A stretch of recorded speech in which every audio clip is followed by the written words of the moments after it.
Hello students, myself Deepak Kumar from Math classes. In the previous lecture, part 2, we have studied till preparation of soil. आज इस video में हम basic agriculture practices का दूसरा topic देखेंगे, sowing of seeds. इस topic में आगे बढ़ने से पहले हम एक बार क्विक रिवीजन कर लेते हैं कि बेसिक एग्रीकल्चर प्रैक्टिसेस में हमें क्या क्या करना है। जैसे हमने पहला टॉपिक डिस्कस कर लिया था प्रिपरेशन ऑफ सॉइल, दूसरा सोइंग ऑफ सीड्स जो कि आज हम पढ़ेंगे, तीसरा एडिंग मैन्योर्स एंड फर्टिलाइजर, चौथा इरिगेशन, पांचवा प्रोटेक्टिंग फ्रॉम वीड्स, छठा हार्वेस्टिंग और सातवां स्टोरेज। तो इस चैप्टर का हम दूसरा टॉपिक देखते हैं, selection and sowing of seeds. तो सबसे पहले हम सोइंग का डिफिनेशन देख लेते हैं कि सोइंग हम बोलते किसको है। तो सोइंग का एक्चुअल मतलब होता है सीड को बोना। इसे हम कैसे डिफाइन करेंगे?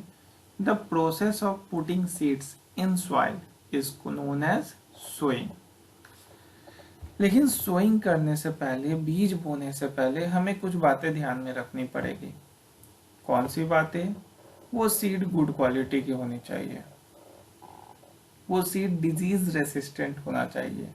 डिजीज रेसिस्टेंट का मतलब सीड्स में किसी तरह का कोई बीमारी जल्दी ना पकड़े, फ्री ऑफ इन्फेक्शन होना चाहिए, सीड्स में किसी तरह का कोई इन्फेक्शन ना हो, जिससे जो हमारा क्रॉप्स का प्रोडक्टिविटी है वो अच्छा हो।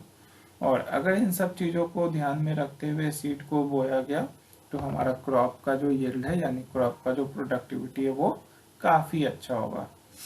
इसके अलावा एक और बात हमें ध्यान में रखना है, सीड को बोने से पहले हमें उसे फंगीसाइड से ट्रीटमेंट करना होगा, यानी उस पर फंगीसाइड छिड़कना पड़ेगा ताकि उस पर किसी फंगस वगैरह का अटैक ना हो। और सीड को हम कैसे सोन करेंगे? तो सीड को सोन करने से पहले वो सॉइल कैसा होना चाहिए? मॉइस्ट होना चाहिए, एक करेक्ट डेप्थ पे सोन करना चाहिए। अगर हम करेक्ट डेप्थ पे सोन नहीं करेंगे तो वो सीड हमारा ग्रो अच्छे से नहीं कर पाएगा। और कैसा सीजन होना चाहिए? तो वो सीजन तो उस सीड के फेवरेबल होना ही चाहिए, यानी करेक्ट सीजन में हम सीड को बोएंगे। तो सोइंग तो हमने देख लिया डेफिनेशन। अब हम देखेंगे ऐसा कौन कौन सा मेथड है जिसमें हम सीड को सोन कर सकते हैं। तो पहला मेथड है हमारे पास मैनुअल मेथड, जिसे हम ब्रॉडकास्टिंग भी पाते हैं। दूसरा मेथड है हमारे पास मैकेनिकल मेथड। तो इन दोनों पॉइंट्स में हम डिफरेंस समझते हैं। मैनुअल मेथड हम किसे बोलते हैं और मैकेनिकल मेथड किसे बोलते हैं। देखते हैं पहला topic, manual method. Manual method में हम क्या करते हैं, सीड्स को हाथ से स्प्रिंकल कर देते हैं, हाथ से छींट देते हैं। तो मैनुअल मेथड में हमारा हैंड यूज हो रहा है, जैसे हमारा मेज का सीड हो गया, वीट का सीड हो गया, बरसीम, बाजरा, ये सब को हम इस मेथड से आराम से बो सकते हैं। मैकेनिकल मेथड में, तो मैकेनिकल मेथड में हम सीड ड्रिल यूज करते हैं। ये सीड ड्रिल हमारे पास दो तरह के होते हैं, पहला ट्रेडिशनल सीड ड्रिल, दूसरा मॉडर्न सीड ड्रिल। तो सबसे पहले हम देख लेते हैं तो ये दोनों सीड ड्रिल में अंतर क्या है। तो हमारे पास जो सीड ड्रिल है, सबसे पहला सीड ड्रिल है आपका traditional seed drill. Traditional seed drill में एक्चुअली होता क्या है? तो ट्रेडिशनल सीड ड्रिल में आपके पास 4 से 5 आयरन ट्यूब्स होते हैं। मैं आपको लेजर से दिखा देता हूँ। ट्रेडिशनल सीड ड्रिल में आपके पास 4 से 5 आयरन ट्यूब होते हैं यहाँ पे, और यहाँ से फार्मर क्या करते हैं, सीड को डालते जाते हैं और एक ट्यूब के हेल्प से आराम से ये सॉइल में करेक्ट डेप्थ में चले जाते हैं। और ये सीड ड्रिल को कौन पुल करते हैं, कौन खींचते हैं? बुलक्स। ठीक है, तो ट्रेडिशनल सीड ड्रिल हमने डिस्कस कर लिया। अब हमारे पास आता है modern seed drill. Modern seed drill में क्या रहते हैं? तो मॉडर्न सीड ड्रिल में हमारे पास 8 से 10 आयरन ट्यूब्स होंगे। मॉडर्न सीड ड्रिल्स में हमारे पास 8 से 10 आयरन ट्यूब्स होंगे। देखिए यहाँ आप देख सकते हैं, जो कि एक कंटेनर से अटैच होगा। उसके बाद इस सीड ड्रिल को ट्रैक्टर के थ्रू ड्राइव किया जाता है। पिछले वाले में बुल्लक ड्राइव कर रहा था, यहाँ पे ट्रैक्टर इसे खींचेगा और आराम से सारा सीड जो है वो सॉइल में डिपॉजिट हो जाएगा। तो मॉडर्न सीड ड्रिल के हेल्प से हमारा टाइम भी काफी बचता है और लेबर कॉस्ट भी बचता है। Benefits of sowing with seed drills. Seed drill से सो करने का क्या क्या बेनिफिट है?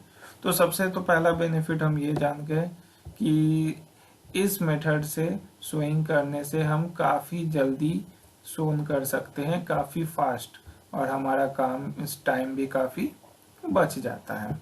इसके अलावा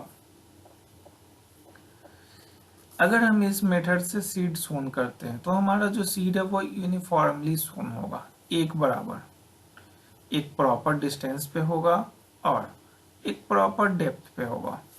प्रॉपर डिस्टेंस में रहने से मतलब अगर सारे के सारे सीड प्रॉपर डिस्टेंस में होंगे तो कोई भी क्रॉप प्लांट्स एक दूसरे से स्पेस के लिए, लाइट के लिए और न्यूट्रिएंट्स के लिए compete नहीं करेंगे, जिससे सारे के सारे क्रॉप प्लांट्स क्या करेंगे, अच्छे से ग्रो करेंगे। दूसरा, अगर हम सीड को सोन कर देते हैं और वो सॉइल से कवर है तो उसे बर्ड्स ईट नहीं करेंगे। लेकिन अगर वो सॉइल से कवर नहीं है तो चिड़ियाँ क्या करेंगे, वो सारे सीड्स को खा जाएंगे, तो इससे तो नुकसान हो जाएगा। तो ये सारे फायदे आपके पहुंचा रहे हैं मॉडर्न सीड ड्रिल। अगले टॉपिक है हमारे पास ट्रांसप्लांटेशन। देखिए, सीड सोन करने का हमारे पास दो तरीका तो हमने देख लिया। एक मैनुअल मेथड जो कि हम हाथों से कर सकते हैं, दूसरा seed drill method. Seed drill में हमारे पास दो चीज थे, पहला ट्रेडिशनल सीड ड्रिल, दूसरा मॉडर्न सीड ड्रिल। लेकिन ट्रांसप्लांटेशन भी एक ऐसा मेथड है जिससे कुछ प्लांट्स को उगाया जाता है। जैसे आपके पैडी हो गए जिसे हम राइस बोलते हैं, कुछ वेजिटेबल्स हो गए जैसे चिलीज हो गए, आपके टोमेटो हो गए। तो देखते हैं ट्रांसप्लांटेशन में हम क्या करते हैं। ट्रांसप्लांटेशन में हम क्या करते हैं, सबसे पहले तो सीड को हम नर्सरी में उगाते हैं। सीड को हम क्या करते हैं, नर्सरी में सोन कर देते हैं और उससे हमें क्या मिल जाते हैं, टाइनी टाइनी प्लांट्स। उस टाइनी प्लांट्स को हम क्या बोल रहे हैं, सीडलिंग्स। उसके बाद जो हेल्दी सीडलिंग्स हमारे पास अवेलेबल है, जो हेल्दी सीडलिंग्स उगते हैं, उन्हें हम प्लांट कर देते हैं। उन्हें हम अपने खेत में आके यानी फील्ड में आके प्लांट कर देते हैं एक अच्छे प्रॉपर डिस्टेंस पे, जिससे वो लोग जो प्लांट्स हैं वो न्यूट्रिएंट्स के लिए, स्पेस के लिए, लाइट्स के लिए कंपटीशन ना करें और हमारा जो क्रॉप यील्ड है, प्रोडक्शन है, वो काफ़ी अच्छा हो। तो ये फ़ायदा होता है हमारा इनसे। तो जो आपके पैडी हो गए, कुछ वेजिटेबल्स हो गए, वो ट्रांसप्लांटेशन के हेल्प से ही बोए जाते हैं। इसमें आप देख सकते हैं इस इमेज में, पहले हमने नर्सरी में उगा लिया टाइनी प्लांट्स को, उसके बाद हमने हेल्दी सीडलिंग्स को कलेक्ट कर लिया और हेल्दी सीडलिंग्स को फिर हमने किस में जोत दिया, किसमें जाके सोन कर दिया, उसको हमने जाके ट्रांसप्लांट कर दिया एग्रीकल्चर फील्ड में। इस वीडियो में हमने क्या पढ़ लिया, पहला topic sowing. Process of putting seeds in soil is called sowing, यानी सॉइल में जो सीड पुट करते हैं उस प्रोसेस को बोल रहे हैं सोइंग। उसके बाद हमने पढ़ा था methods of sowing. Methods of sowing में हमारे पास दो मेथड्स थे, पहला मैनुअल मेथड जिससे हम रैंडमली अपने हैंड से ही सीड को क्या कर देते हैं, स्प्रिंकल कर देते हैं फील्ड में। दूसरा हमारे पास मेथड था मैकेनिकल मेथड। मैकेनिकल मेथड में हमारे पास दो तरह के सीड ड्रिल्स प्रेजेंट थे सीड को सोन करने के लिए। पहला ट्रेडिशनल सीड ड्रिल, दूसरा मॉडर्न सीड ड्रिल। उसके बाद हमने पढ़ा था ट्रांसप्लांटेशन, यानी मैनुअल मेथड और मैकेनिकल मेथड के अलावा भी हमारे पास कुछ मेथड है, जैसे ट्रांसप्लांटेशन, जिसे हम राइस वगैरह या फिर कुछ वेजिटेबल्स उगाते हैं। ट्रांसप्लांटेशन में हम क्या कर रहे थे, सबसे पहले तो हम सीड को नर्सरी में सोन करते थे। जब उनसे हमें टाइनी प्लांट्स मिल जाते थे तो उस टाइनी प्लांट्स को हम अपने क्रॉप फील्ड में उगा देते थे, यानी सोन कर देते थे, और हमें अच्छी क्रॉप प्रोडक्टिविटी मिल जाती थी। Hope you understood all these topics. If you have any problem regarding these topics, then you can call us at 977 141 3741. Thank you.